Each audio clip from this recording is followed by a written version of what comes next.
অনলাইনে ক্লাসের ফল। এক প্রাইভেট ইঞ্জিনিয়ারিং কলেজের সব প্রফেসরদের একটা জেট প্লেনে বসানো হলো। তো সবাই বসে পড়েছে। তো তখন পাইলট বলল, আমি একটা কিন্তু ঘোষণা করব। তো সবাই বলল, কি ঘোষণা? তখন পাইলট সব প্রফেসরদের বলল, আচ্ছা, আপনারা জেনে খুশি হবেন যে জেট প্লেনে আপনারা বসে আছেন, এই প্লেনটা কিন্তু আপনাদের কলেজের ছাত্ররা বানিয়েছে। পাইলটের এই কথা শোনার পর সবাই একে অপরের দিকে চাচাই করতে লাগলো, আর সবাই তড়িঘড়ি প্লেন থেকে নেমে পড়লো।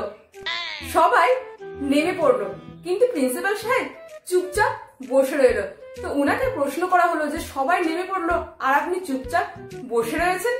তো এর উত্তরে প্রিন্সিপাল সাহেব বলল যে না, আমার কলেজের ছাত্রদের উপর আমার পুরো ভরসা আছে, ওরা নিয়মিত অনলাইনে ক্লাস করেছে, এই প্লেন দেখবেন উড়বেই না।